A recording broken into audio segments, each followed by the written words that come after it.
If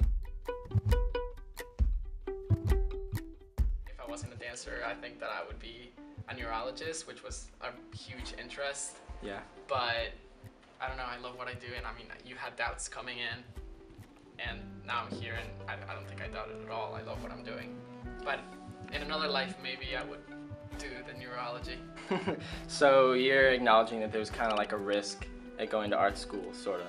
Yeah, well, I mean, Like- other than the fact that I'm probably going to be homeless. No. I knew that, like, from a very early age, I've always been very knowledge hungry Yeah. in terms of science and stuff. And I know that going here, I would sacrifice the amount of stuff that I was learning in the terms of logic. And it has been true to a sense. And I mean, I still explore on my own, and I go like on Wikipedia and stuff and learn something that I'm curious about, which influences my art a lot. But it's been a great journey, just like letting all that stuff go. Saying that I don't know sometimes is really good, because Yeah. since little I've always been called like a know-it-all, and like letting that go feels really good. Now I can say I don't know and be okay with it, and maybe learn on.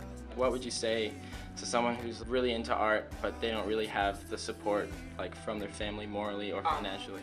In a personal experience, I mean, my parents are really supportive in the arts, of what I do and everything, but like, if I'm gonna be honest, my parents are not paying a penny for school. If I was going to another school, maybe doing something else, maybe they would. And not because they, well, first of all, the school is just too expensive, but growing up, I've always just been encouraged to be myself. So I was able to kind of rebel against whatever obstacle has come to my personal life. So even if my parents were not supportive at one point, I kind of pushed them to be supportive. It's worked really great because they will stick by me in whatever I do. If you love something, you gotta strive for it no matter what anyone says. And like, I feel like that's something anybody would say. No, that's good. Yeah, well, I like that. I would just, if you're like me,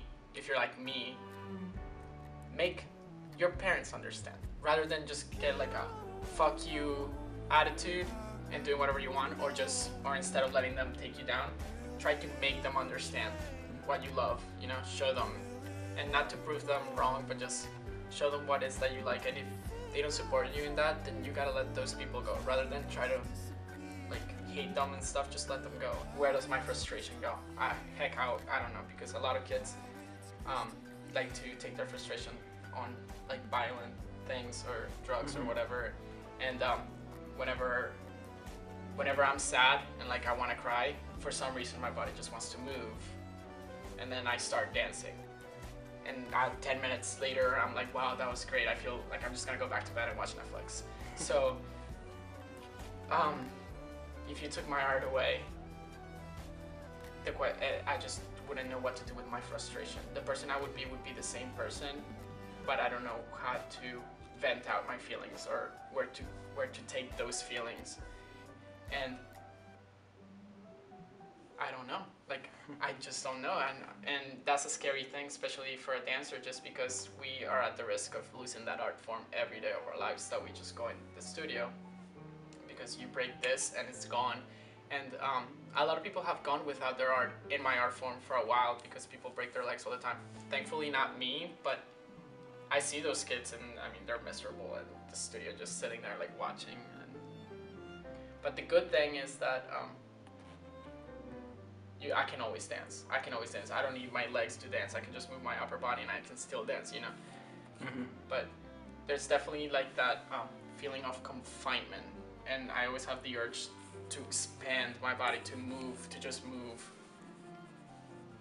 And maybe I can answer that question like one day when I actually can't move anymore. And I don't think that'll ever happen. Yeah. Hopefully.